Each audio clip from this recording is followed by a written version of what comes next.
ஹாய்ங்க, எல்லாருக்கும் வணக்கம். எல்லாரும் நல்லா இருக்கிறீங்கன்னு நம்புகிறேன். இன்றைக்கி காலகட்டத்தில் நாட்டுக்கோழியோட தேவை அதிகமாக இருக்குங்க. அதை வளர்க்குறவங்களோட ஆசையும் அதிகமாக இருக்குது.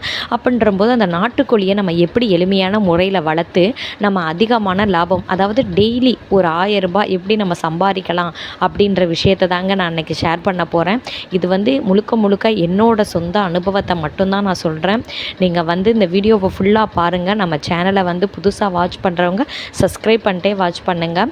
நான் ஃபுல் டீட்டெயிலும் உங்களுக்கு சொல்கிறேன். நம்ம ஃபார்மில் நம்ம எப்படி கோழிங்களை செலக்ட் பண்ணுறோம், எப்படி அவங்கள வளர்க்குறோம், எதன் அடிப்படையில் நம்ம லாபம் பார்க்குறோம் அப்படின்ற விஷயத்தை தாங்க நான் இன்றைக்கி உங்க கூட ஷேர் பண்ண போகிறேன். இப்போ நீங்கள் ஃபஸ்ட்டில் என்ன செய்யணும் அப்படின்னு கேட்டிங்கன்னா, இப்போ ஒரு 50 கோழி குஞ்சுங்க நீங்கள் வாங்குறீங்கன்னு வைங்க, வெளி இடத்துலேருந்து வாங்குறீங்க. இந்த 50 கோழி குஞ்சிம்லையும் இப்போ இந்த 50மே நம்மளுக்கு உயிர் பிழைக்கும் அப்படின்றத நம்ம சொல்ல முடியாது கான்ஃபிடெண்ட்டாக. ஆனால் நம்ம தைரியமாக நிஜமாகவே சொல்கிறது என்னென்னா, நம்ம வளர்க்கணும். அதை முழுசாக நீங்கள் அதாவது மனசில் ஏற்றிக்கோங்க. இப்போ ஒரு 50 கோழி குஞ்சுங்க நீங்கள் வாங்கிட்டீங்க, வெளியிலேருந்து வாங்கியிருக்கீங்க அப்படின்னா, அவங்களுக்கு ஃபஸ்ட் நீங்கள் செய்ய போகிற விஷயம் என்னென்னா, அதாவது நம்ம அந்த 50 கோழி குஞ்சியுமே ஒரு நாள் கோழி குஞ்சு வாங்குகிறோமா, இல்லாட்டா ஒரு மாதம் ஆனதுக்கப்புறம் வாங்குகிறோமான்றத முதல்ல செலக்ட் பண்ணிக்கோங்க. ஏன்னா நீங்கள் அதை செலக்ட் பண்ணும்போதே நீங்கள் அதில் அந்த காஸ்ட்டு எந்த அளவுக்கு நீங்கள் அதை போடுறீங்கன்றது அதை நீங்கள் அதை முடிவு பண்ணிக்கோங்க. இப்போ நீங்கள் ஒரு 50 கோழி குஞ்சிங்க ஒரு நாள் கோழி குஞ்சு வாங்குறீங்க அப்படின்னா 60 ரூபா கிட்ட வாங்குவீங்க.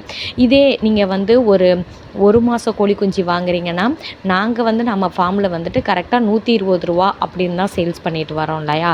அந்த மாதிரி இப்போ நீங்கள் வாங்கிக்கிறீங்க. இப்போ இந்த 50 கோழி குஞ்சுங்க வாங்கியாச்சு.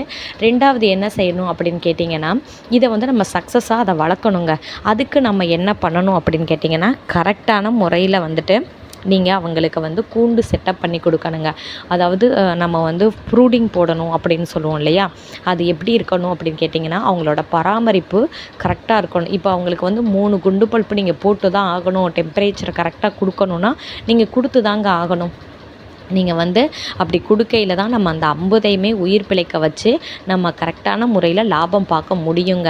நீங்கள் வீடியோவை ஃபுல்லாக பாருங்கள். நான் உங்களுக்கு அதை நல்லாவே சொல்கிறேன் எளிமையான முறையில். இப்போ நம்மக்கிட்ட கரெக்டாக இப்போ 50 வாங்கிட்டோம். நம்ம 50க்குமே கரெக்டாக ப்ரூடிங் மெத்தடில் போட்டுட்டோம். 50மே இப்போ 45 நாள் வரைக்குமே நம்ம ப்ரூடிங்கில் தான் வளர்த்துட்டு வருவோம் இல்லையா. இந்த 45 நாள் வரைக்கும் நீங்கள் எப்போவுமே கம்பெனி தீவனத்தில் கொஞ்சம் ஃபோக்கஸ் பண்ணுங்கள். ஏன்னா நீங்களாக ஏதோ ஒரு தீவனத்தை போடுறீங்கன்னா கண்டிப்பாக அது சாத்தியமாக நோய் எதிர்ப்பு சக்தி இருக்காது. அதனால் ஹியூமினிட்டி வீணாகி இதனாலலாம் கோழி குஞ்சுகள் இறந்து போகிறதுக்கு ரொம்ப வாய்ப்பு இருக்குது. இதனால தான் நிறையா பேர் நாட்டுக்கோழி வளர்ப்பில் லாஸ் ஆகுறதுங்க. இது முக்கியமான விஷயம். நீங்கள் 45 நாளைக்கு கம்பெனி உணவுகளை மட்டுமே அவங்களுக்கு கொடுத்துட்டு வாங்கங்க.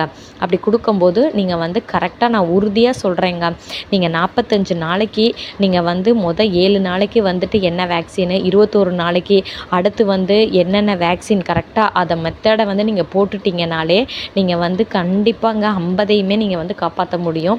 இதில் 1, 2 மட்டும்தான் இறக்கிறதுக்கான வாய்ப்புகள் இருக்குங்க. ஓகேங்க. அடுத்து நீங்கள் இதையும் செஞ்சாச்சு. இது வரைக்குமே நீங்கள் எவ்வளோ ஒரு செலவு பண்ணியிருக்கலாம் அப்படின்னு கேட்டிங்கன்னா, ஃபஸ்ட்டில் கோழி குஞ்சுங்க செலக்ட் பண்ணி வாங்குறீங்க. ரெண்டாவது அவங்களுக்கு ப்ரூடிங் போட்டு 45 நாள் வர வளர்க்குறீங்க. மூணாவது விஷயம் என்னன்னு கேட்டிங்கன்னா, கூண்டு பராமரிப்புங்க.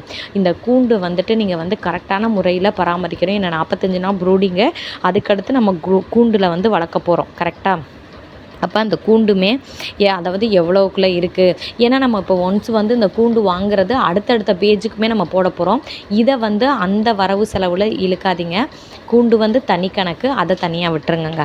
அடுத்து ரெண்டாவது என்ன செய்யணும்னு கேட்டிங்கன்னா, இப்போ நீங்கள் 45 நாள் வர வளர்த்து முடித்தவங்க கம்பெனி ஃபீடிங் கொடுத்துட்டிங்கன்னா, 45 நாளைக்கு வீட்டிலேயே நீங்கள் தீவனத்தை கோழி குஞ்சுங்களுக்கு கொடுக்க ஆரம்பிக்கணுங்க. ஃபார் எக்ஸாம்பிளுக்கு என்னென்ன கொடுக்கணும்னு கேட்டிங்கன்னா, மக்காசோளம் கொடுத்துருங்க. ரெண்டாவது நெல்லுங்க. மூணாவது கீரை, அதாவது பச்சை தானிய வகைகள்லாம் இருப்பாங்க இல்லையா, அவங்கள நீங்கள் கொடுக்கணுங்க. அப்படி நீங்கள் கொடுத்துட்டு வாரீங்கனாலே கண்டிப்பாக நீங்கள் தீவன செலவை குறைக்கலாம். இப்போ தீவன செலவை நம்ம குறைக்கும் போது இதனால் வெயிட் வேகமாகவே அவங்களுக்கு ஃபாஸ்ட்டாக போகிறதுக்கு அதிகமான வாய்ப்பு இருக்குங்க. இந்த 3 பொருளும் ரொம்ப முக்கியம். அது யாருக்குன்னு கேட்டிங்கன்னா, நாட்டுக்கோழிக்கு. அது என்னென்னு மக்காச்சோளம், நெல், கீரைங்க. அடுத்து நம்ம முக்கியமான விஷயம், இப்போ கோழிங்களை ஓரளவுக்கு இப்போ நான் 4 மாதம் 5 மாதம் வர வளர்த்துட்டேன் அப்படின்னா, அது என்ன என்னன்னு இப்போ நம்ம கால்குலேட் பண்ணுறோம் அப்படின்னு கேட்டிங்கன்னா, இப்போ ஒரு கோழி கரெக்டாக 6 மாதம் ஆயிடுச்சுனாலே ஒரு கோழியோட விலை வந்துட்டு கரெக்டாக 600 கிட்ட வருங்க. நீங்கள் 600 1000 வரைக்கும் அந்த கோழியோட வெயிட்டை பொறுத்து நம்ம வந்து டிசைட் பண்ணிக்கலாம். அது வந்து சொல்ல போகிறது நம்ம தான்.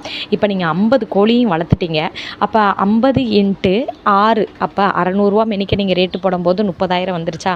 இதை வந்துட்டு நீங்கள் ஒரு நாளைக்கு ஒரு கோழிகள் அந்த விகிதத்தை விற்கலாம், இல்லை 15 நாளைக்கு இடையில ஒரு தடவை விற்கலாம், இல்லை 30 நாள் கழித்து, அதாவது ஒரு மாதத்தில் ஒரு தடவை அப்படி விற்கலாம். நீங்கள் வந்துட்டு இப்படி மட்டும் விற்று பாருங்கங்க. ஏன்னா நாங்கள் நம்ம ஃபார்மில் இதை தான் செய்கிறோம். நீங்கள் வந்து கண்டிப்பாக ஜெயிப்பீங்கங்க. இதுதான் மேட்ரே. அதாவது என்னென்னா, இப்போ ஒரு கோழியோட விலை வந்து 60 ரூபா, அப்போ அதாவது 600 இருக்குன்னா, இப்போ வந்து நல்லா 6 மாதம் வளர்த்துட்டீங்க அப்படின்னா 600 ரூபாங்க. 600 ரூபாய்க்கு அடுத்து 50 கோழிங்களோட விலை 6 × 5 வந்து என்ன ஆயிடும்னா 30 வந்துடுச்சா? இது தாங்க கணக்கு. இதை வந்துட்டு நீங்கள் இப்போ வந்து 600 ரூபாயும் விற்கலாம், 700 ரூபாயும் விற்கலாம்.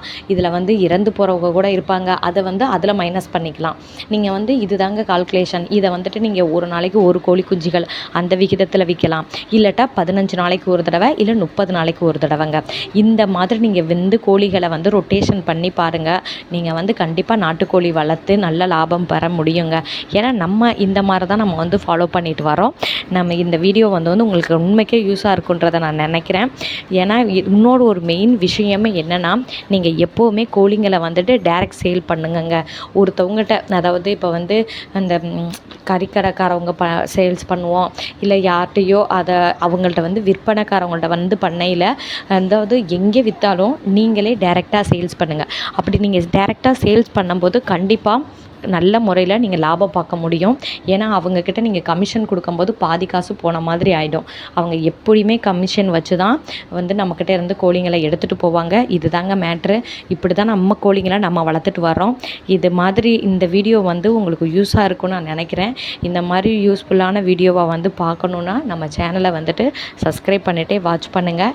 நெக்ஸ்ட்டு இது மாதிரி ஒரு நல்ல வீடியோவில் வந்து உங்களை பார்க்குறேன். இந்த வீடியோ யூஸ்ஃபுல்லாக இருக்கும்னு நினைக்கிறேங்க. நன்றிங்க.